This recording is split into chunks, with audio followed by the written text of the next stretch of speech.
बिस्मिल्लाहिर्रहमानिर्रहीम। मुअज़्ज़िज़ नाज़रीन, सलामुन अलैकुम। मैं हूँ आपका मेज़बान साजिद रिज़वी, लेकर हाज़िर हूँ एक बेहतरीन कहानी। जी हाँ नाज़रीन, आप तमाम जानते हैं जब भी इस प्रोग्राम में हम लोग हाज़िर होते हैं, एक ऐसी कहानी आपको सुनाते हैं जो आपको इंस्पायर कर देती है, जो सोचने पर मजबूर कर देती है। एक ऐसी ही हस्ती से आज हम आपकी शो पर मुलाकात कराएंगे, लेकिन उससे पहले आइए उनके बारे में थोड़ा सा कुछ देखते हैं। मेरी कहानी मेरी ज़बानी में आज हम आपको एक ऐसी कहानी से रूबरू करवाने जा रहे हैं जिसकी चाहत ने खुद को एक पहचान दिलाई। हर किसी की ज़िंदगी में कुछ ऐसा होता है जो बहुत कुछ सिखा देता है। हम ऐसी ही कहानियों को ढूंढ कर लाते हैं और आप तक पहुंचाते हैं। मोहम्मद वजीहुद्दीन बिहार के दरभंगा से ताल्लुक़ रखते हैं। अपनी ज़िंदगी का सफ़र इन्होंने दरभंगा से शुरू किया और आज एक अहम मकाम रखते हैं। अपनी चाहत को पूरा करने के लिए बड़ी मुश्किलों का सामना किया, पर कभी हार ना मानी। मंजिल तक पहुंचने के लिए मुश्किलों से भरे रास्तों पर चलकर मंजिल को हासिल किया। आइए शो पर इस्तकबाल करते हैं दुनिया के सबसे बड़े अंग्रेजी अखबार और इंडिया के सबसे पुराने न्यूज़पेपर के सीनियर जर्नलिस्ट जनाब मोहम्मद वजीहुद्दीन साहब से। तो जी हाँ नाज़रीन, आपने उनके बारे में देखा। अब आइए हम शो पर इस्तकबाल करते हैं टाइम्स ऑफ इंडिया के सीनियर जर्नलिस्ट मोहम्मद वजीहुद्दीन साहब का। अस्सलाम वालेकुम सर। वालेकुम सलाम। सबसे पहले तो आपका शुक्रिया अदा करते हैं कि आपने वक्त निकाला और आज हमारे साथ स्टूडियो में मौजूद हैं। बहुत बहुत शुक्रिया आपका। बहुत बहुत शुक्रिया आपका भी साजिद साहब, मुझे बुलाने के लिए स्टूडियो में। जी सर, यूँ तो सबकी ज़िंदगी में कुछ ना कुछ कहानियाँ होती हैं, पर कुछ ऐसी कहानी होती हैं जो लोगों को सोचने पर मजबूर कर देती हैं। उनमें से एक कहानी आपकी है, क्योंकि जिस तरह से अभी हमने नाज़रीन को बताया कि आप मतलब बिहार के एक ऐसे गाँव से थे और आज जो है वर्ल्ड लार्जेस्ट न्यूज़पेपर हम कह सकते हैं सर्कुलेशन में, टाइम्स ऑफ इंडिया के एक सीनियर जर्नलिस्ट। तो एक सफ़र अच्छा रहा होगा, तो आपकी कहानी से इंशाल्लाह आज बहुत कुछ सीखने को मिलेगा। तो सबसे पहले मैं जानना चाहूँगा, बचपन के बारे में थोड़ा सा बताइए कि किस तरह से जो उस दौर में आपने पढ़ाई की है जहाँ पर लाइट की फैसिलिटी नहीं होती थी, इतना ज़्यादा चीज़ें नहीं अवेलेबल होती थी। जी आपने बिल्कुल सही कहा कि जैसा कि कहा जाता है कि ज़िंदगी है तो कहानी भी होगी। जी। तो हर इंसान की ज़िंदगी में कुछ ना कुछ कहानी होती है और मेरे साथ ऐसा मामला है कि जैसा कि आपने बताया कि मेरी पैदाइश जो है बिहार के एक इंटीरियर इलाके में, उस ज़माने में बहुत इंटीरियर था। क्या नाम है उस एरिया का? उस गांव का नाम तो लीलपुर है। लीलपुर। और वो अलीनगर ब्लॉक में आता है और दरभंगा डिस्ट्रिक्ट है। जी। डिस्ट्रिक्ट जो है दरभंगा है। तो डिस्ट्रिक्ट बहुत मारूफ़ है, लेकिन गांव जो उतना मारूफ़ नहीं, छोटी सी बस्ती है।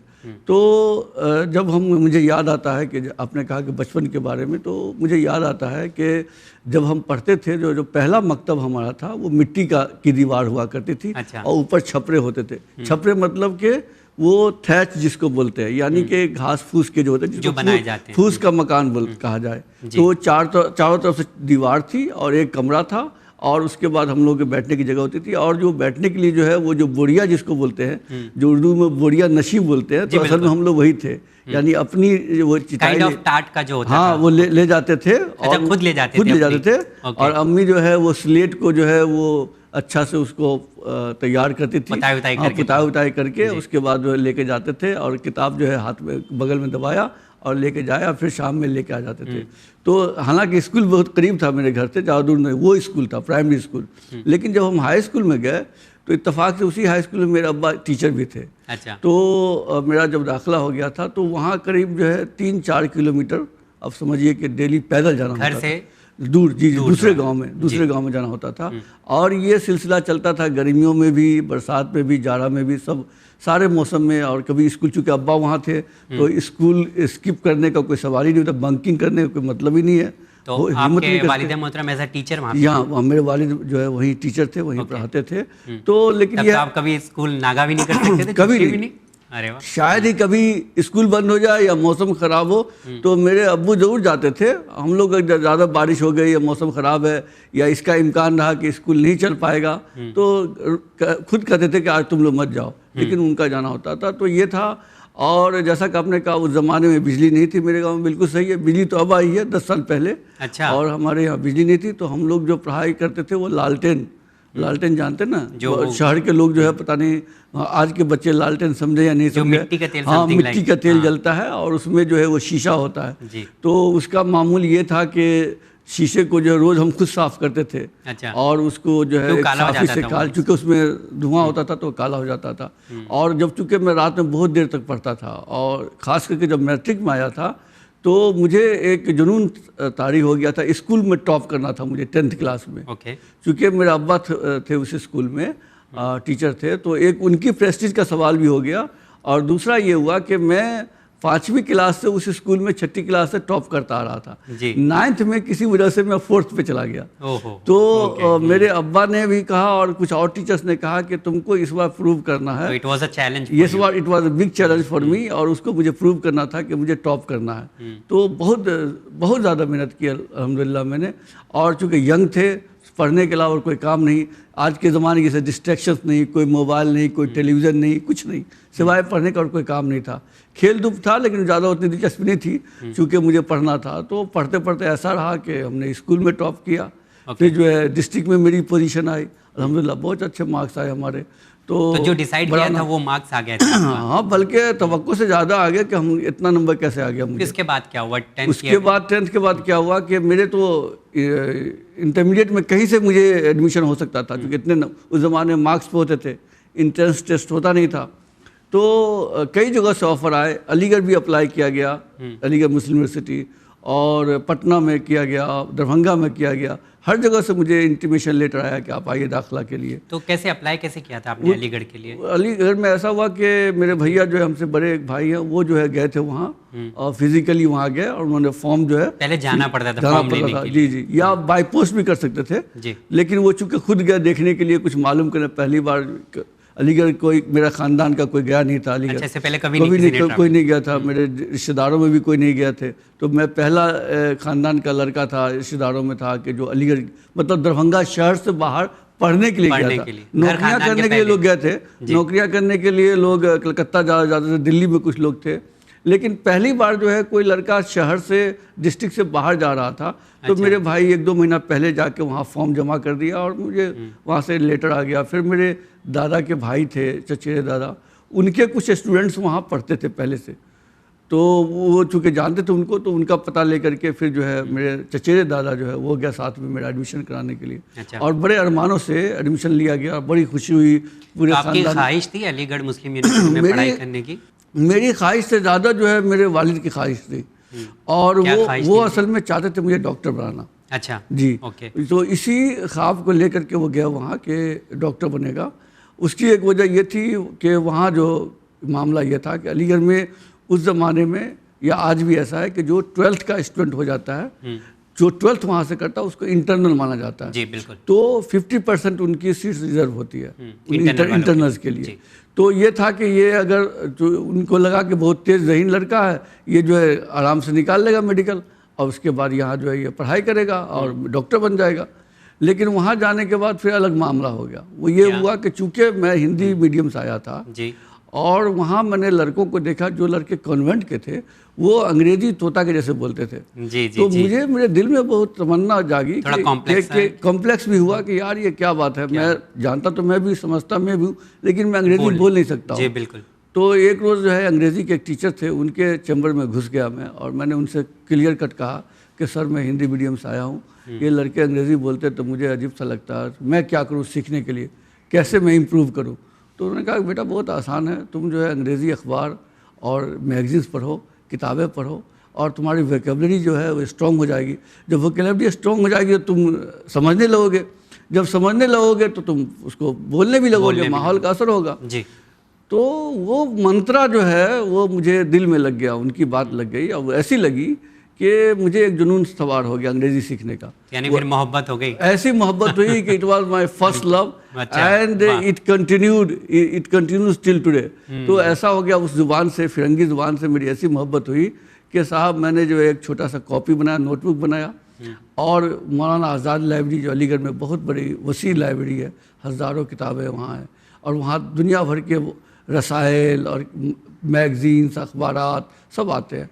तो मैंने वहाँ घंटों बैठ के पढ़ना शुरू किया अखबारात और मैगज़ीन और उस चक्कर में ऐसा हुआ कि मेरी साइंस की क्लासेस छूट जाती थी, बायोलॉजी की क्लासेस बंक कर देता था मैं, फिजिक्स के लैब में नहीं जाता था मैं, और यहाँ बैठ के अटेंडेंस शॉर्ट हो रहा था मेरा। तो खाली अंग्रेजी पढ़ने लगे थे? सिर्फ अंग्रेजी, दिन और रात मोहब्बत हो गई, इतनी मोहब्बत हुई कि ओढ़ना बिछौना अंग्रेजी बन गई मेरी। अच्छा, तो फिर मैंने अपने वालिद से कहा कि मुझे जो है दिल नहीं लगता है, तो मैं चाहता हूँ कि अपना स्ट्रीम चेंज कर लूँ, यानी कि मैं आर्ट्स में आना चाहता हूँ। उसके लिए एक साल हाँ, मैंने कहा मुझे डॉक्टर नहीं बना। तो बोले क्या बनोगे? तो मैंने कहा कि मैं IAS ऑफिसर बनना चाहता हूँ। अच्छा। और मैं आर्ट्स में आना चाहता हूँ। फिर वो कहा कि नहीं ये सब क्या तुमको क्या दिमाग में आ गया, ये सब अच्छी तुमको कितना अच्छा है, पहले कर लो, डॉक्टर बन जाओगे, लाइफ सिक्योर हो जाएगी। ये असल में मैं उनको इल्ज़ाम नहीं देता हूँ, बल्कि वो जिस बैकग्राउंड के थे, क्योंकि फ्यूडल जो था उस जमाने, आज भी ऐसे ही कल्चर है। तो फ्यूडल माहौल है, और फ्यूडल माहौल में लोग जो है ख़ास करके जो है गार्जियन जो हैं और वालिदैन जो है वो बच्चों को सिक्योर होना देखते हैं। तो जर्नलिज्म का कोई तस्वुर नहीं था उस वक्त में, नहीं था। आज भी कोई ख़ास हमारे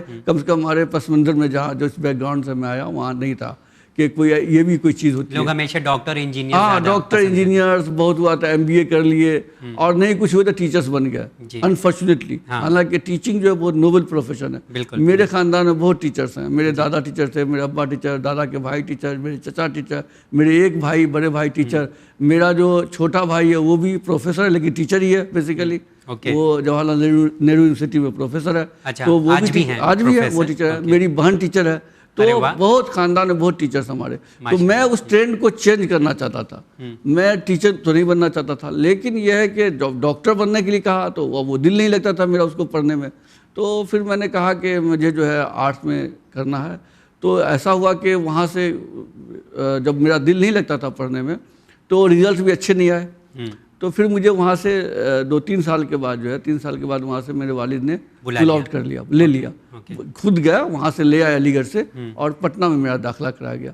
और पटना में दाखिला मेरे मन के मुताबिक हुआ, यानी जो सब्जेक्ट मैं चाहता था। तो आपने BA किया? पॉलिटिकल साइंस, वहाँ से BA किया, हिस्ट्री ऑनर्स किया मैंने। और मैंने जो अंग्रेजी का शौक़ था उसको और दोबाला हो गया वो पटना में जाने के बाद। वो ऐसे हुआ उसके पीछे कि जब पटना गए तो पटना में खुदाबख्श लाइब्रेरी है, बहुत मशहूर लाइब्रेरी है। जी। तो मैं उसका मेंबर बन गया। और वहाँ एक डायरेक्टर थे आबिद रज़ा बेदार, अभी भी शाइस्ता बेदार उनकी बेटी इत्तफाक, अभी इस वक्त डायरेक्टर है वहाँ।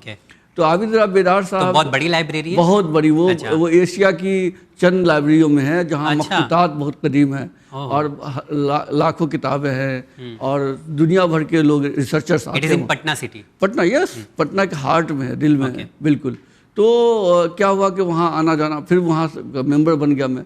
रहता था बहुत दूर में, गंगा किनारे रहता था, लेकिन साइकिल से मैं डेली जाता था वहाँ। उस टाइम पे तो बाइक वगैरह, हाँ बाइक का कोई तस्वीर नहीं। तो फिर पटना में आप गए? हाँ, तो पटना में आए तो फिर जर्नलिज्म का बताता हूँ क्या हुआ कि जर्नलिज्म कैसे आया। अलीगढ़ तक कोई IAS की तैयारी आपको करना है। वो दिमाग में था कि अब चूंकि वालिद से मैंने वादा किया था, उन्होंने कहा कि तुम डॉक्टर नहीं बनोगे तो IAS बनो, तो IAS बन के दिखाओ, तुमको अब ले आए हैं, तुम्हारे मन को बता। ज़्यादातर बिहार और उत्तर प्रदेश के लोग सिविल सर्विस में ही जी वो वही, उसकी वजह वही है कि फ्यूडल बैकग्राउंड, तो वो भी एक प्रेशर रहा होगा। तो एक प्रेशर रहता है बच्चों को, और वो शौक। दूसरी बात ऑप्शन नहीं है। जैसे बॉम्बे में हम लोग बैठे थे, कमर्शियल सिटी है, यहाँ जो है बिजनेस के बहुत सारे मौके हैं। वहाँ लोगों के पास खेत है, खेत के बाद जो है वो और आगे कुछ है नहीं। तो ना तो ज़्यादा फैक्ट्रियाँ हैं, नहीं ज़्यादा और कुछ करने को है।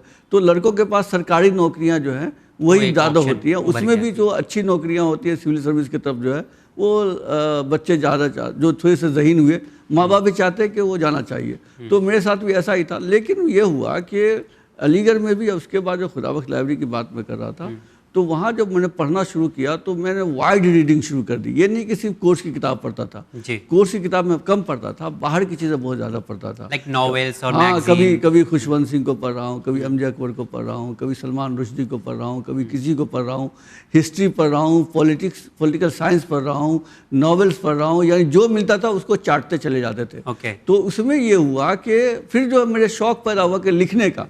अब जो थोड़ी बहुत बोल लेता था, तो क्या हुआ कि मैंने सोचा कि यार लिखूं कैसे अंग्रेजी। अब अंग्रेजी लिखना तो ये भी एक चैलेंज, तो ये भी एक चैलेंज है। तो फिर क्या हुआ कि अखबारात में आप जानते हैं कि लेटर्स टू द एडिटर्स आते हैं, अभी भी आते हैं लेकिन अब कम हो गए। उस जमाने में बहुत आते, 90s तक जो है बहुत लेटर्स, जैसे एडिटोरियल बोलते हैं हम लोग। हाँ, तो एडिटोरियल के पेज पे ही लेटर्स टू द एडिटर होता है, यानी एडिटर को जो है लेटर्स लिखता है, रिएक्शन अपना रीडर। तो उसमें बहुत लोगों के लेटर्स छपते थे। तो मैंने एक रोज देखा टाइम्स ऑफ इंडिया में, गौर से उसको पढ़ता था। मैंने कहा यार मैं भी तो रीडर हूँ, अगर कोई दूसरा लिख रहा है तो मैं क्यों नहीं लिख सकता हूँ। फिर मैंने कहा कि चलो लिखते हैं। फिर कोई एक इशू था जिस पे हमने लिखा और उसको जो है पहले लिख के भेजा तो वो छपा नहीं। तो मैंने कहा कि अच्छा अब अपने से खुद से जाना पड़ेगा। फिर क्या हुआ कि मैंने लिखा एक लेटर और उसको टाइप कराया और खुद से ले करके टाइम्स ऑफ इंडिया के पटना ऑफिस पहुंच गया। एडिटर्स के केबिन में गया वहाँ और उनसे मैंने पूछा कि भाई लेटर्स लिख के लाया हूँ, कौन सा आप देखते हैं। तो एक उन्होंने बताया। और उस ज़माने में ऐसा टाइप राइटर पर जो है सब कुछ लिखा था। आज के जैसे कंप्यूटर्स नहीं होते थे जी। तो सब लोग कोई टाइप कर रहे हैं, कोई कहीं बैठा हुआ है, खट खट खट के चल रहा है न्यूज़ रूम में। तो टेबल पर कुछ लोग बैठे हुए थे, 3-4 लोग, अब बैठ करके वही जो आया हुआ था जो अच्छा रिपोर्टर्स भी जो है अपने डिस्पैचेज भेजते थे टाइप किया हुआ है, फैक्स किया हुआ, तो वो लोग देख रहे थे, एडिट कर रहे थे। तो मैंने पूछा कि कौन सा लेटर्स देखते हैं, लेटर्स का कॉलम। तो कहा कि हाँ फलां साहब है, उनको दीजिए। तो वहाँ गया, उनको मैंने कहा कि सर मैंने एक लेटर लिखा है और मैं जो लिखता हूँ तो छपता नहीं है। तो उन्होंने कहा कुछ लिख के लाए हो? मैंने कहा हाँ। देखा, कहा कि ठीक है, उसमें गलती ये है कि तुम जो है अपना फुल एड्रेस नहीं देते हो। कभी भी लेटर्स के नीचे जो है फुल एड्रेस होना चाहिए, तभी हम लोग छापते हैं। तो कहा अच्छा ठीक है। तो कहा ठीक है अभी दे दो और मैं देखता हूँ, तुम जाओ।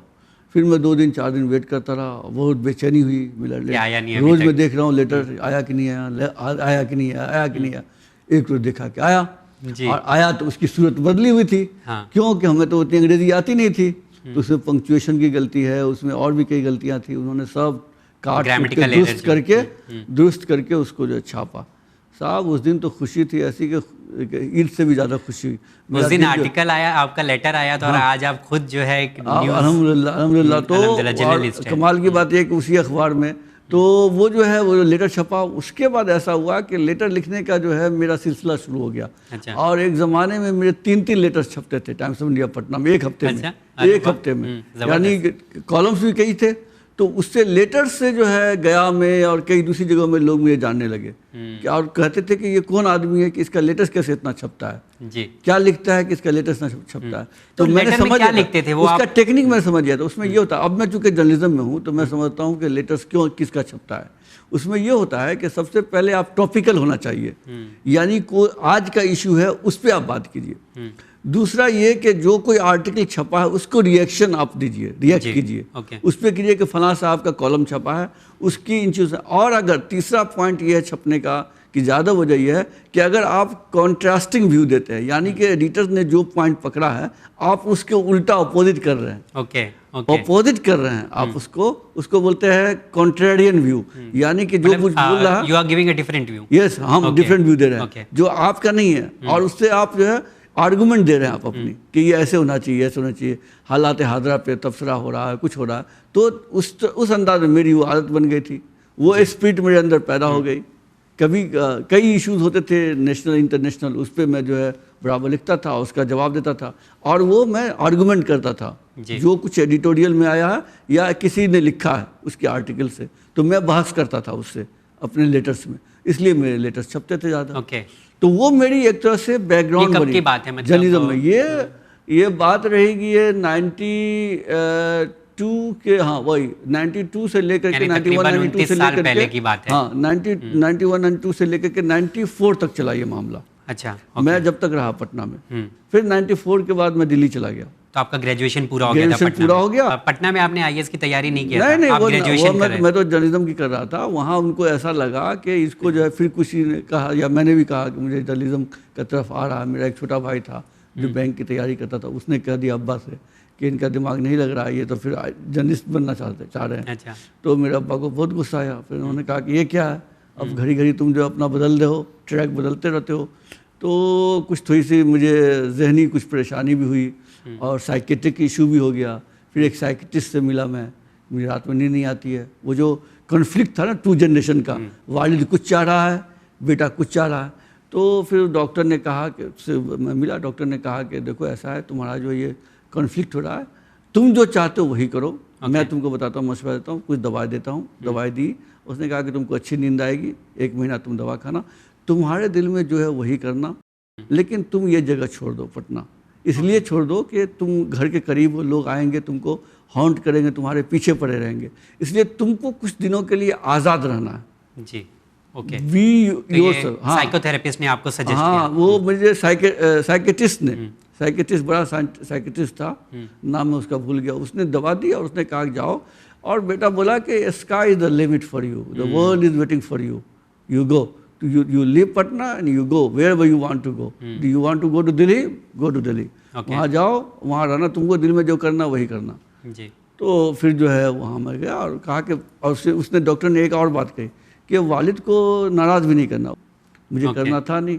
जाते के साथ दूसरे तीसरे दिन में शुरू हो गया, किसी न्यूज़पेपर के चक्कर में मैगज़ीन मिल जाए कहीं। फिर एक छोटी सी मैगज़ीन थी नेशन द वर्ल्ड, वो वहाँ निज़ामुद्दीन में, वहाँ पहुँचा मैं। वहाँ जो है मैं ट्रेनी जर्नलिस्ट बन गया। तो 1 साल की ट्रेनिंग हुई वहाँ ली। उसके बाद तो फिर जो है मैं 95 के सितंबर में फिर मैं बॉम्बे आ गया। हाँ, बॉम्बे से फिर दूसरा चैप्टर शुरू होता है। तो फिर बॉम्बे जब आए थे तो डायरेक्ट टाइम्स ऑफ इंडिया में आपकी जॉब लगी थी? नहीं, बहुत तो फिर बॉम्बे आना कैसे हुआ? बॉम्बे का सफ़र के बाद जो है ना, वो उसकी वो एक दूसरी कहानी, दूसरा मोड़ है, जैसा मैंने कहा। तो यहाँ पे हम थोड़ा सा रोकते कहानी को आगे ले जाएंगे जी। ये यहाँ पे जब आप जर्नलिज्म कर रहे थे, या जब इसमें दिलचस्पी रखते थे, तो फिर वालिद को कब पता चला कि आप एक मतलब पटना छोड़ के गए थे दिल्ली IAS की तैयारी करने, लेकिन तैयारी नहीं की आपने? तो ऐसा हुआ कि जब पटना दिल्ली के बाद जब 1 साल रह गया उस मैगजीन में, तो उनको खबर हो गई कि अब ये IAS नहीं की तैयारी नहीं करेगा। उनका ख्वाब चकनाचूर हो गया। उनको, क्योंकि उन्होंने देख लिया कि ये जो है अब ये इसकी तैयारी कर रहा है, जर्नलिज्म में चला गया, एक मैगजीन के साथ जुड़ गया। मेरे एक फूफाजाद भाई हैं जो वहाँ दिल्ली में रहते थे, जो एक तरह से लोकल गार्जियन भी थे मेरे। जी। उन्होंने मेरे अब्बा को फ़ोन कर दिया, या फ़ोन किया या ख़त लिखा कि ये जो है वजीउद्दीन जो है वो IAS वगैरह तैयारी नहीं कर रहा है, ये जो है वो किसी मैगजीन में घुस गया है और वहीं है, ये जर्नलिस्ट बनना चाहता है। अच्छा। तो मेरे अब्बा ने ख़त लिखा लंबा सा, अपना रोना धोना, लेकिन फिर लास्ट में कहा कि चलो तुम जीते मैं हारा, अब तुम्हारे मन में जो है वही करो, उसी में अच्छा करो। चलो फाइनली ग्रीन सिग्नल। तो उन्होंने एक्सेप्ट कर लिया कि अब आप बन के ही छोड़ेंगे। अब उन्होंने कर लिया, लेकिन उनके दिमाग में ये था कि अगर उसी लाइन में तुम एक्सेल करो, ये झोला छाप बन के नहीं रहना। उनका ये कहना था कि तुम जो है वो अच्छा। उनके एक बार उन्होंने कहा भी था, मुझे याद आ रहा, बहुत इंटरेस्टिंग। क्या हुआ कि ऐसे ही बैठे हुए थे, जब उनको पता चला कि मैं अब जर्नलिज्म की तरफ रुझाना है, तो उन्होंने कहा कि अच्छा एक चीज़ बताओ, जर्नलिस्ट जो बनोगे तो साइकिल पर चढ़ोगे, उसके बाद कुर्ता पजामा पहनोगे, पान थूकोगे, झोला छाप रहोगे, झोला रहेगा तुम्हारे, और कार पर तो नहीं चढ़ पाओगे कभी, क्योंकि वो पत्रकार का जो तस्वूर था उनके दिमाग में कि इन लोगों के पास पैसे नहीं होते हैं और इसी अंदाज में रहते हैं, अच्छे लिबास नहीं पहन पाते, ये लोग कमज़ोर रहते हैं माशी तौर पे, और हमेशा जो है इधर उधर के चक्कर में लगे रहते हैं। वो जो प्रोफाइल है असल जर्नलिस्ट का, वो दिमाग में उनके, क्योंकि एक्सपोजर नहीं था उनका उस अंदाज में, तो उन्होंने वो समझा था कि जर्नलिस्ट ये होता है। तो मैंने अपने दिमाग में यही ठान लिया था और दुआ भी की थी खुदा से कि अगर मेरे हालात ठीक हुए इंशाल्लाह, तो मैं कार तो जरूर लूँगा, सबसे पहले जर्नलिस्ट बनूंगा। तो ऐसा हुआ कि 2006 में मैंने जो है, जब थोड़े से स्टेबिलिटी आ गई और मैं गया अमेरिका, वो US डिपार्टमेंट जो है उनका, उन्होंने बुलाया था वहाँ, और इंटरनेशनल विजिटर्स करके। तो उसमें क्या होता है कि जाने के बाद वहाँ उनका तरीका ये है कि वो एक साथ आपको पैसा देते, जितना दिन आप गए, 21 दिन के लिए हम गए, तो एक साथ वो पैसा देते, डॉलर में आपको चेक देते, डॉलर चेक देते हैं कि आप अपना खर्च कीजिए अपने हिसाब से। एक ही साथ दे देते। तो मैं उसको बचाता था वहाँ मैं बचाता था पैसा, और अच्छा खासा मैंने सेव कर लिया पैसा। ऐसा ये कि अपना लंच स्किप नहीं किया, लंच में कुछ और फ्रूट्स खा लिए, कुछ खा लिए, तो इस वजह से पैसे बचाए। उसके बाद रूम में शेयर कर लिए, क्योंकि मेरे दिमाग में था कि यहाँ से जाने के बाद मुझे कार खरीदनी है, तो कार का जो डाउन पेमेंट है वो बचाना है मुझे। बाद में लोन तो मिल जाएगा, लेकिन और भी कुछ पैसा चाहिए उसके लिए, तो वैसे ही किया मैंने। तो अमेरिका मतलब किसकी तरफ से गया? उनका इंटरनेशनल विजिटर्स एक प्रोग्राम होता है। अच्छा, ओके। वो प्रोग्राम में आपने पार्टिसिपेट किया? हाँ, तो वो कई लोग गए थे, साउथ एशिया से और भी थे, हिंदुस्तान से भी थे एक दो लोग, और बॉम्बे से एक और थे, और जर्नलिस्ट जो है कुछ एक बांग्लादेश से थे, एक पाकिस्तान का था, उसके बाद यानी आपको ग्लोबल एक्सपोजर वहाँ पे मिला आपको? हाँ, वो बहुत अच्छा था। 21 दिन का था मामला, लेकिन ये है 2006 का। लेकिन तो उससे पहले की जो कहानी है वो भी बहुत दिलचस्प है। तो जब ये सब हो गया, तो क्या हुआ कि 2005 में सितंबर में जहाँ मैं नेशन द वर्ल्ड मैगजीन में काम कर रहा था, तो वहाँ जो है मैं इंटर्नशिप कर रहा था जी। तो वो स्कॉलरशिप था, यानी 2 लड़कों को स्कॉलरशिप देते थे। कोई साहब थे जो 2000 रुपया देते थे कि लड़का जो है कोई भी रहेगा इंटर्न कर लेगा, इंटर्नशिप कर लेगा, उसको चला जाएगा। तो मेरी इंटर्नशिप ख़त्म हो गई अगस्त में 2005 में। तो मैंने सोचा कि अगर मैं दिल्ली में रहता हूँ तो फिर वही होगा, पटना वाला हाल हो जाएगा, क्योंकि दिल्ली भी दूर नहीं है मेरे यहाँ से आना। अच्छा। तो वो बिल्कुल बिहार का, पटना का, दिल्ली का बहुत लगाव है, फिर लोग जानने पहचानने वाले हैं। दूसरी बात यह है कि दिल्ली उस ज़माने में भी आज भी बहुत ज़्यादा पॉलिटिसाइज्ड है। पॉलिटिसाइज्ड बहुत मुझे लगा, और मुझे उस तरह के पॉलिटिक्स में पॉलिटिसाइजेशन से थोड़ी सी ये थी कि मुझे अच्छा नहीं पड़ेगा, हाँ अच्छा नहीं लगता था। तो मैं चाहता था कि ऐसे शहर में जाओ जहाँ खुले जहन से लोग एक्सेप्ट करते हों। और लोग जो है वो मतलब कोई ऐसी बात नहीं रखते जो लगे कि उनका किस बैकग्राउंड से आया, कहाँ से आया। तो चूंकि मैंने बॉम्बे के बारे में बहुत पढ़ रखा था और बॉम्बे की कहानियाँ मुझे मालूम थी, बॉम्बे के बारे में फिल्में मालूम थी। मैंने ख्वाजा अहमद अब्बास जो बहुत बड़े राइटर गुजरे, जर्नलिस्ट गुजरे हैं, अलीगढ़ से ही आए थे, उनकी कहानी पढ़ रखी थी। उनका स्ट्रगल मुझे मालूम था, किस तरह से वो अलीगढ़ से आके बॉम्बे में इस्टेब्लिश हुए थे। और यहाँ का ब्लिट्ज अखबार था, उसमें कॉलम लिखते थे, फिल्मों में लिखना शुरू किया, बहुत बड़े फिल्म राइटर बने। राज कपूर की श्री 420, आवारा जैसी फिल्में लिखी उन्होंने। तो ये सब उनकी कहानी। मुंबई एक वैसे भी अच्छी सिटी है जहाँ पे किसी को, हाँ एक ड्रीम था ये मेरे लिए भी कि बॉम्बे में जाके स्टेब्लिश, मुझे जर्नलिज्म करना है तो बॉम्बे में जाना करना है। तो ये ख्वाब लेकर के मैंने कहा कि नहीं, अब दिल्ली में रहना नहीं है। 1 साल का हो गया। 2005 में हमने दिल्ली छोड़ दिया। 2005 सितंबर में मैं तनहा और विदाउट टेलिंग माय फादर, उनको बताया भी नहीं, न तो उनको फ़ोन किया न कुछ किया। खास के जो मेरे लोकल गार्जियन जैसे थे, मेरे फूफाजाद भाई, तो उनको भी नहीं बताया, उनको भी नहीं मालूम था, सिर्फ मेरे ऑफिस के लोगों को मालूम था। और ज़ियाउल हक साहब एडिटर थे उस मैगज़ीन के, नेशन द वर्ल्ड के, जो अभी उनका 1-2 महीने पहले इंतकाल हुआ है। तो वो बहुत इनकरेज किया। और आने के वक्त में दिलचस्प बात यह है कि कुछ लोग ऐसे मिले जिन्होंने मुझे थोड़ा सा डराया बॉम्बे के ताल्लुक से, क्योंकि 92-93 में राइट्स हो चुके थे बॉम्बे में।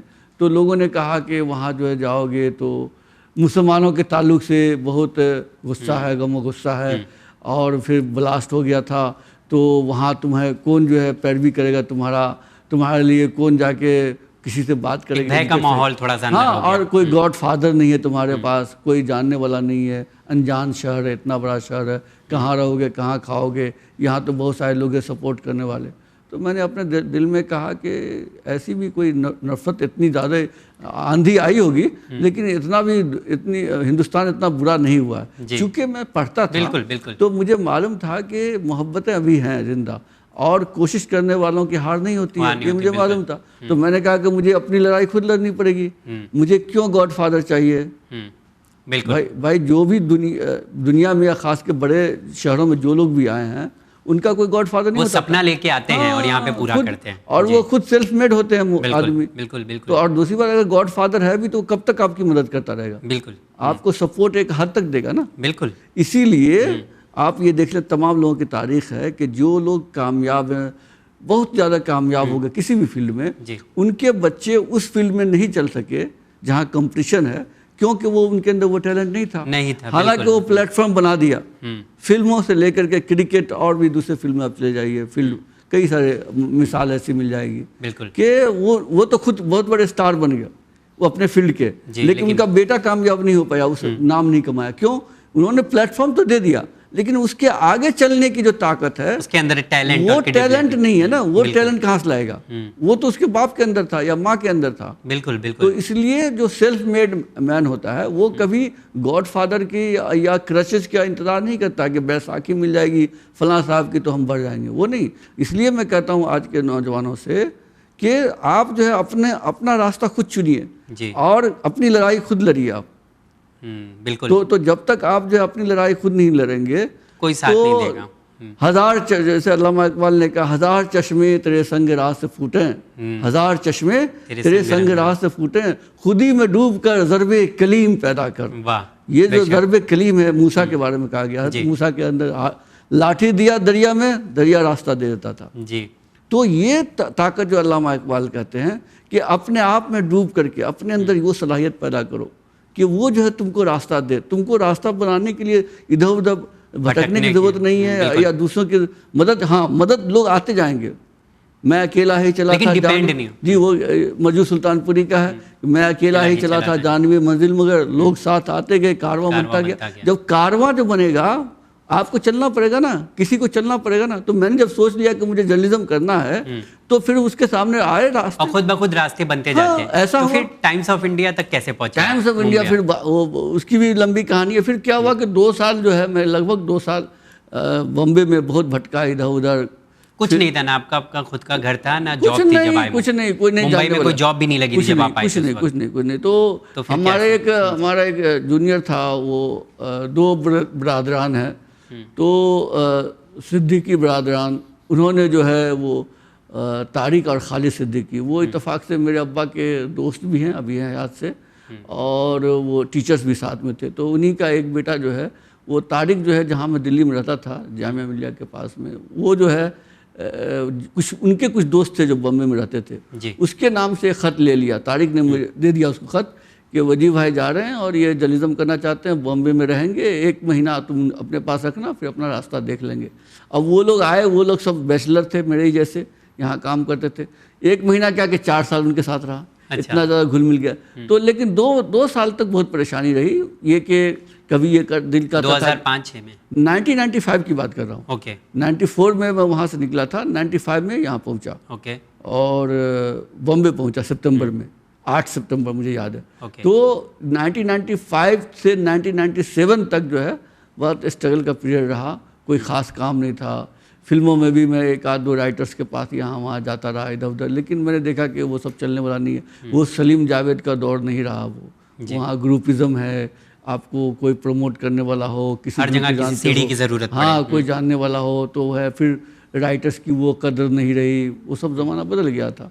तो मैंने कहा कि नहीं, जो मेरा जो कोर है, जो एडवांटेज मेरा है वो जर्नलिज्म है। चूँकि जर्नलिज्म में मैंने थोड़ा काम भी किया था तो थोड़ा सा सीखा भी था। फिर मैंने केसी कॉलेज में एडमिशन ले लिया था जर्नलिज्म में, पोस्ट डिप्लोमा जर्नलिज्म में।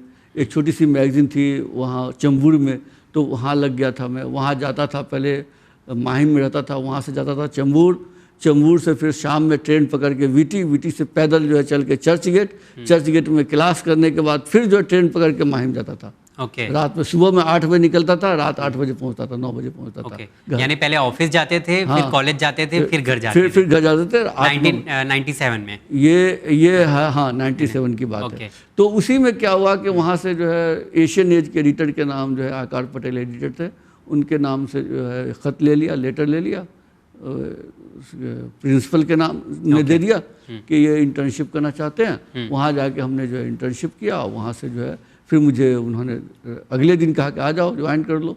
फिर वहाँ लगे रहे तो उनको काम बहुत पसंद आया। फिर 1-8 साल तक जो है मतलब वहाँ 2000 तक वहाँ रहे, मतलब 1999 तक जी। उससे पहले 6 महीना और कहीं जगह बीच में एक जगह गए, लेकिन हम जो है वहाँ रहे करीब 2.5 साल रहे। और उसके बाद फिर इंडियन एक्सप्रेस चले गए 2000 से। 2000 से लेकर के 2005 के मार्च तक हम इंडियन एक्सप्रेस में और इंडियन एक्सप्रेस में भी बहुत काम करने का मौका मिला, बहुत लिखने का मौका मिला, हर तरह की। पहले तो एशियन एज में लिखने का मौका मिला क्योंकि वहाँ कम स्टाफ थे, नया अखबार था, तो हम लोग जो बिल्कुल नौजवान थे और 2-4 कम ही लड़के थे वहाँ जो काम करते थे, 2-4 लड़कियाँ 2-4 लड़के थे और लग के यंग टीम थी हमारी। तो बिल्कुल जम के काम किया हम लोगों ने, खूब काम किया, दिन रात एक कर दिया। उसके बाद फिर इंडियन एक्सप्रेस में मुझे बहुत मौका मिला लिखने का, बहुत काम किया हमने। 2005 से मैं टाइम्स ऑफ इंडिया में आया। जी। तो यानी 16 साल आपको हो गया टाइम्स ऑफ इंडिया के साथ? 16 साल होने जा रहा है। जी। तो इंडियन एक्सप्रेस में कितने साल काम किया? वहाँ मैंने 4 साल काम किया। 4 साल काम किया। जी। उससे पहले एशियन एज में थे। जी। तो तब से अभी टाइम्स ऑफ इंडिया में लगे हुए। जी। एक इतना बड़ा न्यूज़पेपर है जो टाइम्स ऑफ इंडिया है, हाईएस्ट इन सर्कुलेशन, तो अभी कैसा फील होता है आपको? क्योंकि जो सपना था, तो आप पहले से भी टाइम्स ऑफ इंडिया के लिए आप लिख चुके लेटर। हाँ, वो लेटर लिखते थे। हाँ। तो क्या आप जब जिस वक्त लिखते थे लेटर, तो क्या आपने सोचा था आप यहाँ पहुँचेंगे? वो ड्रीम था वो। जब मेरा अपॉइंटमेंट हुआ था तो एडिटर से इंटरव्यू होने के बाद HR से इंटरव्यू होता है। तो HR से इंटरव्यू हो रहा था, तो मैंने उनको कहा था कि it was my dream, it is my dream. और हुआ ये, इत्तेफाक की बात यह है कि टाइम्स ग्रुप में बुलाने के लिए मुझे बुलाया गया अच्छा। यानी कि मुझे ये नहीं कि मैं पहुंचा था उनको कि मुझे जॉब दे दीजिए, बल्कि उनको ज़रूरत थी और वो उन्होंने बुलाया और वहाँ जो है वो मैं गया वहाँ और मेरे बहुत इज्जत मिली अल्हम्दुलिल्लाह टाइम्स में जाने के बाद, और दुनिया में घूमने का मौका मिला। दुनिया के बहुत सारे शहरों का सफ़र किया मैंने। और कैसा एक्सपीरियंस कैसा है अभी जर्नलिज्म? इराक, ईरान, सऊदी अरब, पाकिस्तान, बांग्लादेश, तुर्की, कितना बताऊं मैं, इजिप्ट और अमेरिका, इंग्लैंड और गल्फ दुनिया तो घूम लिया आपने। गल्फ में गया, मतलब इतने ममालिक गए, इतने जगह गए, इतने शहर टाइम्स ऑफ इंडिया की तरफ से। हाँ, मतलब वो हम वहीं काम करते, कोई तो नहीं है कि वो टाइम्स ऑफ इंडिया ही भेजे, बल्कि वो दावत आते हैं तो कभी एडिटर्स ने मेरा नाम अप्रूव ये कर दिया कि आप तुम जाओ, या दावतनामा आए कहीं से कि आप आइए इवेंट को कवर करने के लिए, फिर मुझे इजाज़त मिली कि आप चले जाइए। तो इस तरह से जो है हम हर जगह गए और बहुत ही इंजॉय किया अल्हम्दुलिल्लाह। और सबसे बड़ी बात ये हुई कि मुझे लाइफ में इनरिचिंग एक्सपीरियंस हुआ। एक्सपीरियंस जो है, देखिए जर्नलिज्म क्या करता है आपको कि चैलेंज के साथ साथ जो है ना ऑब्जर्वेशन करने का और दुनिया को और इंसानों को समझने का मौका देता है, फ्राहम करता है। इसमें क्या है कि लिमिटलेस है। जो हम चाहते थे कि मैं अपने मन के मुताबिक लिखूं, अपने मन के मुताबिक सोचूं और अपने मन के मुताबिक लोगों से जो है राब्ते में रहूं, ये काम ब्यूरोक्रेसी नहीं कर सकता है। जो अगर हम IAS बन जाते, जैसा मेरे वालिद चाहते थे, अगर हम IAS बन जाते तो ठीक है, आपको ओहदा मिल जाता, सब कुछ मिल जाता, लेकिन वो फिक्र की आज़ादी जो है ना, आप अगर कोई चीज़ अच्छा हो रहा है, नहीं हो रहा है, गलत हो रहा है, तो आप उसको लिख नहीं सकते उस अंदाज में। हाँ, आप फिक्शन में लिख सकते हैं, लेकिन उनकी कुछ पाबंदियां हैं, ज़ाब्ते हैं उनके, वो ज़ाब्ते उनको फॉलो करना पड़ते हैं, जिस वजह से वो एक्सप्रेशन जो है करने का वो अख्तियार नहीं है उनके पास, जो आज़ादी एक जर्नलिस्ट को होती है। आप टाइम्स ऑफ इंडिया में जब आप आए हैं, एक आपको एक्सपोजर मिला है, तो एक जर्नलिस्ट जो होता है वो उसको ऐसे निगाह से देखा जाता है कि यही ये कुछ लिख देगा, उल्टा सीधा कहीं ना लिख दे। क्या इस तरह का भी कुछ एक्सपीरियंस हुआ है लोगों के साथ? वो लोगों को आमतौर पर ऐसा है कि भय है लोगों के अंदर के। भय नहीं होना चाहिए, बल्कि ये रहता है, देखिए भय उसको होता है, डर उसको होता है जो गलत करता है। जो आदमी अच्छा कर रहा है, अगर मैंने उसको फ़ोन किया कि मैं कोई स्टोरी करना चाहता हूँ, तो उनको कोई डर नहीं है। जो आदमी सच है तो वो क्यों डरेगा? वो तो बताया कि हाँ भाई आइए, आप लीजिए, बात कीजिए। डरते वही है, छुपाते वही है जर्नलिस्ट से या किसी ऐसे आदमी से जो इन्वेस्टिगेशन करना चाहता है, जिनको अंदर छुपाने के लिए कुछ होता है। तो ये है, लेकिन मैं ये समझता हूँ कि ये प्रोफेशन जो है वो बड़ा ही नोबल है और बड़ा ही उसमें एक सेटिस्फेक्शन होता है। आपका सेटिस्फेक्शन ऐसे होता है कि अगर जैसे सपोज कि मैं प्रिंट में हूँ, हमेशा से मैं प्रिंट में रहा, कभी टेलीविज़न में, आपके समय कभी टेलीविज़न में गया नहीं तो मैं जो है वो हमेशा प्रिंट में रहा जब से मैंने जर्नलिज्म में कदम रखा। मतलब ग्राउंड पे वर्क कर रहे हैं तो बहुत ज़्यादा तो मुझे बहुत अच्छा लगता है। और ख़ास करके जो प्रिंट का जो चार्म है as a reporter, as a journalist, वो ये होता है कि जब आपका नाम अखबार में छपता है तो वो जो एक फीलिंग होती है वो एक अलग ही फीलिंग होती है। आप जो अपना नाम देखते हैं, जिसको बायलाइन बोलते हैं, बायलाइन स्टोरी जो होती है, एक ज़माना था कि बायलाइन स्टोरी लेने के लिए हम लोग को फाइट करना पड़ता था कि आपका नाम आएगा, वो एक्सक्लूसिव होनी चाहिए, वो स्टोरी किसी और के पास नहीं होनी चाहिए, वो प्रेस कॉन्फ्रेंस का नहीं होना चाहिए, प्रेस रिलीज नहीं होनी चाहिए, ऐसी स्टोरीज में बायलाइन दिया जाता था। तो ये था कि वो अपने आप में एक अजीब चीज़ है और एक बहुत ही एक अलग फीलिंग होती है कि आप अपना नाम देखते हैं। आपको लोग, जैसे बहुत सारे लोग मुझे नहीं देखा लोगों ने, मेरे चेहरे से नहीं पहचानते, लेकिन मेरे नाम से पहचानते हैं क्योंकि मेरा नाम देखते हैं। तो ये सब के साथ है, उन तमाम जर्नलिस्ट के साथ है जो प्रिंट के साथ जुड़े हुए हैं, या फिर जो लोग टीवी पे आते हैं। अब जाहिर सी बात है, टीवी का एक दुनिया अलग है, ग्लैमर अलग है, तो उसका एक अलग मजा है। अच्छा, एक चीज़ और होती है कि अभी अलग अलग तरह के जर्नलिस्ट होते हैं, तो आपका इंटरेस्ट किस फील्ड में था सबसे ज़्यादा? देखिए, उसके बाद ऐसा हुआ कि मैंने स्पोर्ट्स और बिजनेस छोड़ के हर चीज़ के बारे में लिखा। तो खास करके मैं जो है एशियन एज में जब था तो फिल्मों के बारे में लिखता था मैं, और मैं हमेशा से फीचर्स में रहा हूँ शुरू से ही।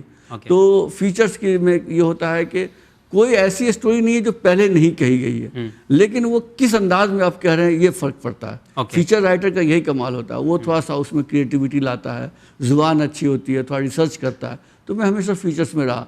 तो मैंने फिल्मों के बारे में भी लिखा, डायरेक्टर्स के बारे में लिखा, मैंने आर्ट्स के बारे में लिखा, मैं थिएटर के बारे में मैंने लिखा, किताबों के बारे में मैंने लिखा। लेकिन जो टाइम्स ऑफ इंडिया आने के बाद जो है जो मैंने महसूस किया कि थोड़ा सा जो है फोकस मेरा शिफ्ट हुआ माइनॉरिटीज़ के बारे में, माइनॉरिटी राइट्स के बारे में, मुसलमानों के ताल्लुक से।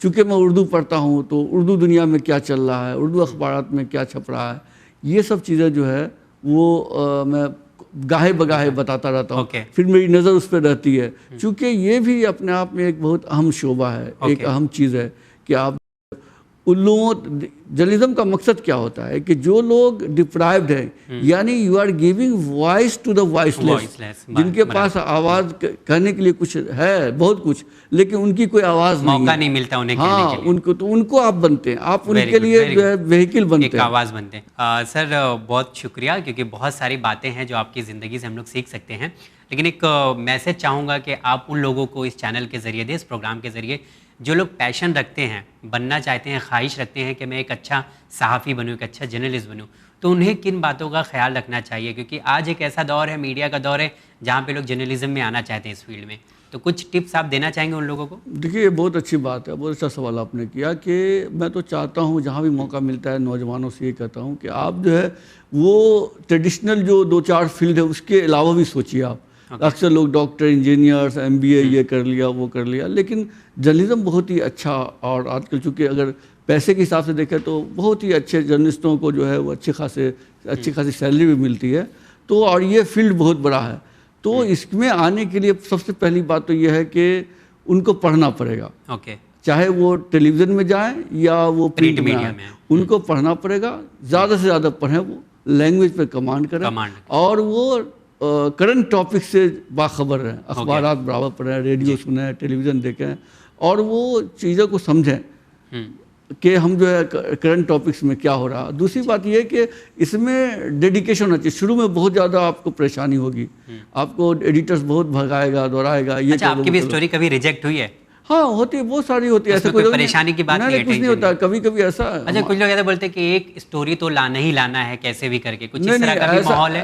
ऐसा नहीं है। वो देखिए, वो तो प्रेशर कुकर का तो होता है, चूंकि जब डेडलाइन आता रहता है तो आपको लगेगा कि साहब बहुत ज़्यादा टेंशन में, लेकिन ऐसा भी नहीं है। अगर आप वाकई उस फील्ड में आ जाते हैं तो अपने आपके पास रिसोर्सेज ऐसे पैदा हो जाते हैं, खुद ब खुद आपको स्टोरीज देते हैं। तो मुझे भी, मेरे साथ भी होता है, चूँकि अब मेरे नेटवर्क्स बढ़ गए हैं, लोग मुझे जानते हैं, तो जो मेरे मन के मिजाज के लायक स्टोरीज है जो मैं करता हूँ, तो ऐसे बहुत सारे लोग खुद से फ़ोन करके भी बताते हैं, या मैं देखता रहता हूँ, अपनी नज़रें खुली रखता हूँ, तो मुझे पता है कि ये स्टोरी बन सकती है। कभी कभी ऐसा भी होता है कोई फ़ोन करके बोलता है ये स्टोरी आपको छापना है, या कुछ इस तरह का भी माहौल होता है? कभी सामना हुआ है? नहीं, इस टाइप का कभी, इस टाइप की कोई धमकी या ऐसा करना कि आपको छापना है, ऐसा नहीं है। ऐसा कुछ नहीं है, ये खाली फिल्मों में देखा जाता है। हाँ, ये सब ज़्यादा वहाँ फिल्मों में ड्रामेटाइज करके करते हैं।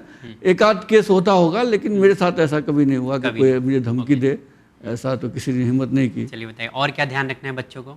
और एक तो ये कि उनको पढ़ना, दूसरी बात ये कि वो एक बैग जंप मारने के चक्कर में नहीं रहे कि नहीं साहब हम मुझे अगर प्रिंट में ज़्यादा टाइम्स ऑफ इंडिया में आएगा तो जर्नलिज्म होगा, ऐसा नहीं है।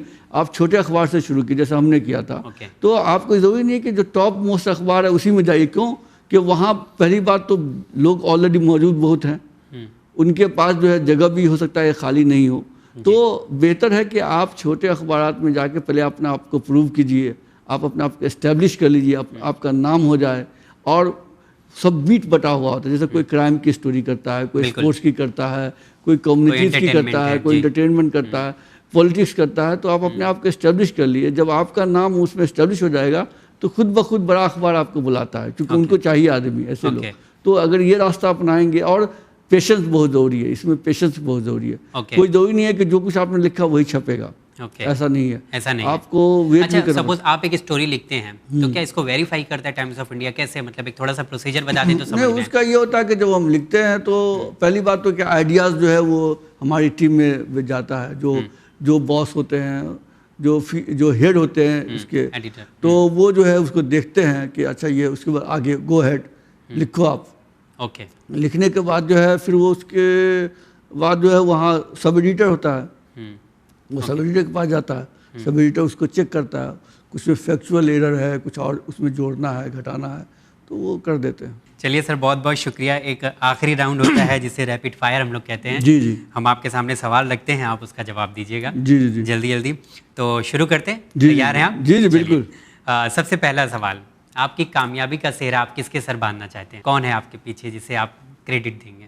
देखिए हैं तो कई लोग, लेकिन मैं अपने वालिद को देता हूँ, इसलिए नहीं कि उन्होंने सपोर्ट किया था, इसलिए कि उन्होंने अपोज किया था। अच्छा, और उन्होंने एक तरह से मुझे चैलेंज दे दिया था कि ये प्रूव कर सकता है कि नहीं, कि ये जो कह रहा है अपने दिल की बात कि ये जर्नलिस्ट बनेगा, ये बनेगा कि नहीं बनेगा, ये उनको शक था। तो मैंने उनकी ज़िंदगी में ये प्रूव कर दिया कि वो जो शक था वो शक मैंने दूर कर दिया। तो इसलिए मैं समझता हूँ कि शायद मेरे अब्बा नहीं होते और ये चैलेंज मुझे नहीं देते तो मैं नहीं कर पाते जी। तो आपने बता दिया कि ज़रूरी नहीं है कि वही प्रोफेशन में जाओ जो खानदान वाले जा हाँ, रहे हैं, जो ऐसा नहीं, वो भी है जो आपका दिल चाहता हो, और अगर आप डिटर्मिनेशन से चाहते हैं तो आप उसको अचीव कर सकते हैं। Okay, very good.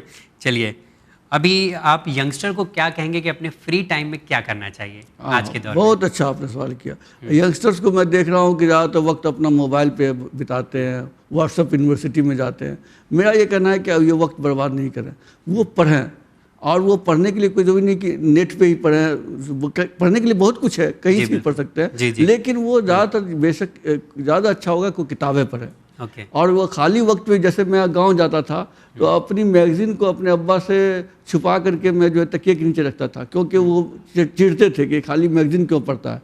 वो दूसरी चीज़, ऐसा तो नहीं कि इसी में लगा हुआ, लेकिन वो मेरा पैशन था। तो पढ़ना जो है उसको पैशन बना ले, और पढ़ने से बहुत कुछ फ़ायदा होगा। वो दिमाग जो खुलेगा, आपको आइडियाज़ आएंगे। तो अगर खाली वक्त है तो खाली वक्त में भी पढ़ने का हैबिट पैदा कर लीजिए। रीडिंग हैबिट होनी चाहिए, जो आजकल नहीं है, जो खत्म होती जा रही है। आपको रीडिंग को हैबिट बनाना पड़ेगा और किताबें पढ़िए आप। तो मैं समझता हूँ कि अगर वो बच्चे डेवलप करते हैं, कहानियाँ पढ़ें, बहुत सारी चीज़ें पढ़ने के लिए, तो उनको बहुत फायदा होगा। अपनी पसंदीदा चीज़ पढ़ें जो आप पढ़ना चाहते हैं, जो दिल में आपको लगता है। चलिए, बहुत अच्छी बात है।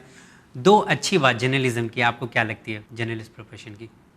जर्नलिज्म के, जैसा कि मैंने कहा कि जो सबसे अच्छी बात यह है कि इसमें जो है वो फ्रीडम बहुत है। फ्रीडम मतलब freedom of thought, thought and speech, यानी कि आप जिस अंदाज में सोचना चाह रहे हैं, आप अपने मन से जो है वो जो मन की बात है, दिल की बात करते हैं। मैं समझता हूँ कि जिसको हम एक अपनी जो लैंग्वेज में कहते हैं भड़ास निकालना, एक्सप्रेशन जो करना है, जो कुछ आपके दिल में है, और उसको अगर आप बाहर करना चाहते हैं तो जर्नलिज्म एक अच्छा प्लेटफॉर्म है जिस पे आप कर सकते हैं। एक तो ये बात हुई। दूसरी बहुत अच्छी बात ये होती है कि इसमें जो है वो आपको लोगों से मिलने का मौका बहुत मिलता है। कॉन्टैक्ट्स बनते हैं और मिलने का मौका। पर अभी तो खैर लॉकडाउन में हम लोग नहीं मिलते हैं, बहुत कम होता है कि पर्सनली मिले। अदरवाइज ये ऐसा फील्ड है कि जहां आपको रोज एक नए लोगों से मुलाकात होगी। कभी आर्टिस्ट से मिल रहे हैं, कभी फिल्म वालों से मिल रहे हैं, कभी पोएट से मिल रहे हैं, कभी पॉलिटिशियन से मिल रहे हैं। अच्छा, जाने का बहुत मौका मिलता है, दुनिया देखने का बहुत मौका मिलता है। अगर आप वाकई इस फील्ड में आगे बढ़ गए हैं तो आप जो है दुनिया को डिस्कवर कीजिए। आप इससे फ़ायदा, इससे अच्छा और क्या मिलेगा। चलिए, how do you define happiness? Happiness को मैं ये आपकी लाइफ को अगर देखें तो बहुत ज़्यादा उतार चढ़ाव। तो हैप्पीनेस तो मुझे यही है कि जो आप करना चाहते हैं और ख़ास करके जो आपका पैशन है वो प्रोफेशन बन जाए। तो इससे अच्छी खुशी और क्या मिलेगी आपको। योर ग्रेटेस्ट अचीवमेंट, आपको ऐसा लगा कि जो मैंने ठाना था वो कर दिया, इसके अलावा कुछ और है? अभी तो ये वो कहते हैं ना कि अभी जो है बहुत कुछ करने के लिए है। ऐसा नहीं है कि हमने बहुत कुछ कर लिया है। और वो अल्लामा इकबाल का शेर है कि अभी इश्क के इम्तिहान और भी है। आपके जर्नलिज्म करियर की अगर हम बात करें, कौन सी ऐसी स्टोरी थी जिसने आपके दिल को छुआ है? हाँ, ये बहुत ही इंटरेस्टिंग चीज़ है ये, जिस पर मुझे अवार्ड भी मिला है। ये बताता हूँ मैं आपको। अच्छा, बहुत वो ये हुआ कि 2005 में ही, यस नहीं 2002 में गुजरात राइट्स हुए थे जी। तो उसके 2007 में 5 साल हो गए। उस मौके से क्या हुआ था कि गुजरात में जो राइट्स हुए थे तो कुछ बच्चे जो यतीम हो गए थे, उनमें से कुछ बच्चों को जो है रायगढ़ में रॉयल एजुकेशन सोसाइटी है, और डॉक्टर साहब जो AR उंदरे इंतकाल हो गया उनका, वो, और उस वक्त में उनकी बेगम, जो अब उनकी बेगम नहीं है, रेहाना उंदरे, तो वो जो है मतलब उन लोगों ने मुझे बुलाया, कुछ और जर्नलिस्ट गए थे। वो 2002 में वो लाए थे, 5 साल पूरा हो गया था। तो 5 साल में क्या तब्दीली हुई इन बच्चों में, उस पर स्टोरी करनी थी।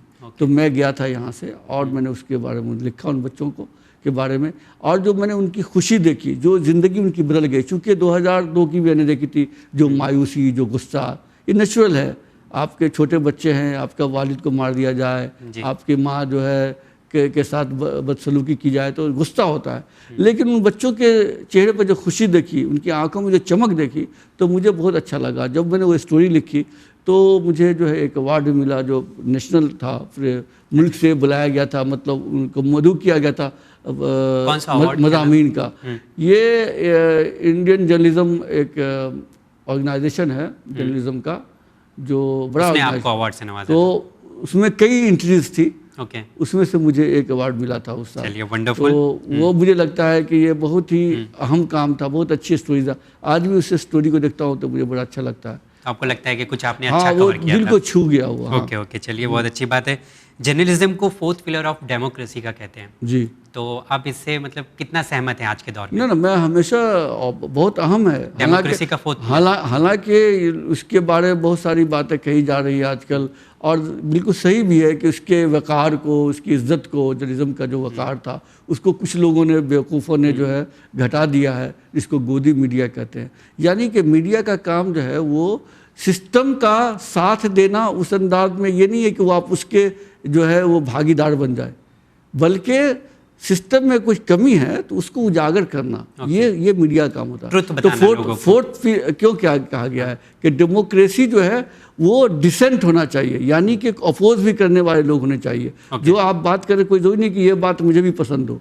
तो ये डेमोक्रेसी की, अच्छी डेमोक्रेसी की ये पहचान है कि वहाँ का फोर्थ पिलर जो है, फोर्थ स्टेट, और जर्नलिज्म जो है मजबूत हो, इंडिपेंडेंट हो, और वो फायरसली इंडिपेंडेंट हो। यानी कि वो जो चाहता वो करे, वो ताबे में नहीं रहे सरकार का, सरकार का तोता बन के नहीं रहे कि जो सरकार चाहती वही छापे, वही बोले हम, ऐसा नहीं।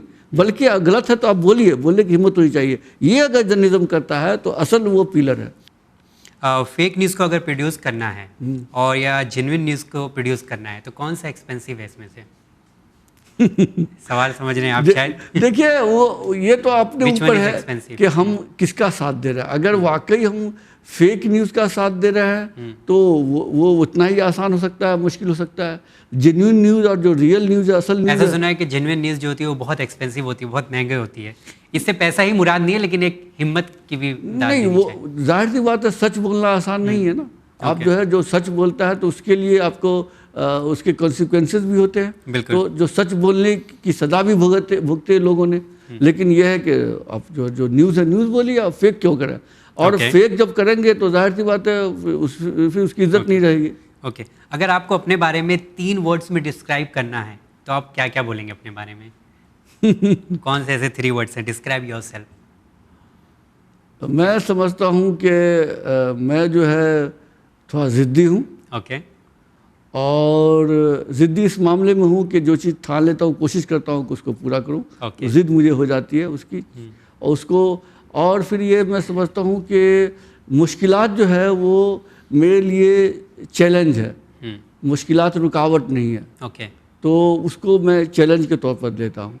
और दूसरा ये है कि मैं जो है वो कहीं न कहीं मैं अपने आप को जो है वो सोसाइटी के जो डिप्राइव्ड सेक्शन है उससे मैं जुड़ा हुआ महसूस करता हूँ कि मेरा दिल जो है वो उनसे जुड़ा हुआ ज़्यादा लगता है। इसलिए मुझे किसी से नफरत नहीं है, महलों में रहने वालों से, लेकिन मुझे एसोसिएट नहीं कर पाता हूँ मैं उनसे। महलों में जाने का मौका मिला, खाने का मौका मिला, सब कुछ करने का मौका मिला। और जो एक बात जो मैं महसूस करता हूँ कि जो एक फिल्म में इसको इस्तेमाल भी किया, गज़ल के जो लाइन है कि कहिए तो आसमां को ज़मीन पर उतार लाएं, मुश्किल नहीं है कुछ भी अगर ठान लीजिए। तो अगर जो ठान लेने की बात है वो चीज़ है, वो जो है मेरे दिल में है, वो अगर बचा हुआ रहे तो इंशाल्लाह जो है वो कोई काम जो है मुश्किल नहीं रहता। ओके, चलिए, एक लास्ट चीज़ है, मोटिवेटर्स होते हैं लाइफ में और डीमोटिवेटर्स होते हैं जी। तो आप आउट ऑफ 10 कितना रेट करेंगे डीमोटिवेटर्स को, मोटिवेटर्स को?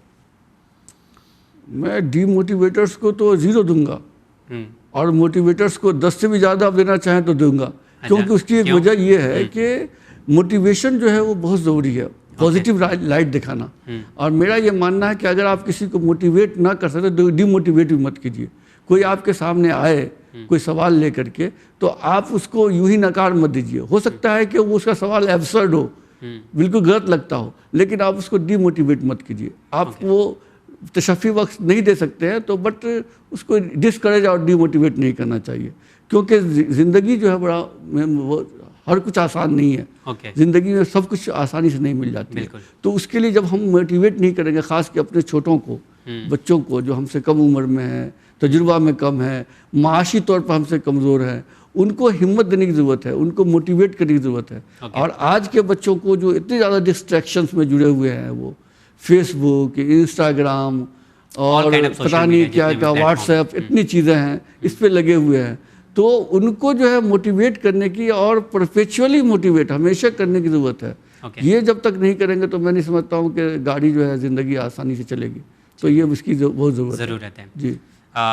जैसा कि नाज़रीन आप जानते हैं, हम गुफ्तगू कर रहे थे मेरी कहानी मेरी ज़बानी में जनाब मोहम्मद वजीहुद्दीन साहब, जो टाइम्स ऑफ इंडिया के सीनियर जर्नलिस्ट हैं। उनकी कहानी को जब हम लोगों ने आपके सामने बयान किया तो इस बात का अंदाज़ा लगाया जा सकता है कि एक इंसान अपनी ज़िंदगी में किस तरह से कामयाबी हासिल करता है। बहुत बहुत शुक्रिया, आप प्रोग्राम में आए, आपने अपनी कहानी बताई, सच्ची कहानी, और लोग बहुत इंस्पायर हुए हैं इससे। बहुत शुक्रिया वक्त देने के लिए आपका। बहुत बहुत शुक्रिया, आपका भी शुक्रिया कि आपने मुझे मदऊ किया। मैं समझता हूँ कि और उम्मीद करता हूँ कि जो कुछ मैंने कहा लोग को पसंद आएगा। जी बिल्कुल, क्योंकि जो सच्ची कहानी होती है वो अक्सर दिल में उतर जाती है। तो आपकी ऐसी कहानी थी। एक बात जो मुझे बहुत अच्छी लगी वो ये है कि लैंग्वेज कभी बैरियर नहीं होती सपना पूरा करने में। बिल्कुल सही, बिल्कुल सही। लैंग्वेज को कभी बैरियर नहीं समझना चाहिए, बल्कि उसको एडवांटेज समझना चाहिए। अगर आप कोई एक्स्ट्रा लैंग्वेज जानते हैं तो वो आपके लिए एडवांटेज है, उसके तौर पर इस्तेमाल कीजिए। लैंग्वेज कभी कोई रुकावट नहीं होती है, कोई रुकावट नहीं होती। चलिए, बहुत बहुत शुक्रिया, और बहुत सारी दुआएं हैं आपके लिए कि आप यूं ही सीढ़ियाँ चढ़ते रहें और आसमान को छूते रहें। बहुत शुक्रिया। बहुत बहुत शुक्रिया। तो जी हाँ नाज़रीन, आज के प्रोग्राम को यहाँ पर ख़त्म कर रहे हैं। हमारे साथ प्रोग्राम में मौजूद थे टाइम्स ऑफ इंडिया के सीनियर जर्नलिस्ट जनाब मोहम्मद वजीहुद्दीन साहब, जिनकी ज़िंदगी को आपने देखा कि एक इंसान दरभंगा के एक गांव से निकलकर दुनिया के सबसे बड़े न्यूज़पेपर में अपनी जगह बनाता है। उनके आर्टिकल आज भी आते हैं। तो ये एक सोचने वाली बात है कि इंसान जो अपना सपना पूरा करना चाहता है, अगर उसके पीछे चाहत और लगन मजबूत हो तो वो अपने सपने को पूरा कर सकता है। एक और कहानी लेकर हाजिर होऊंगा इंशाल्लाह अगले एपिसोड में। देखते रहिए चैनल में। बहुत बहुत शुक्रिया।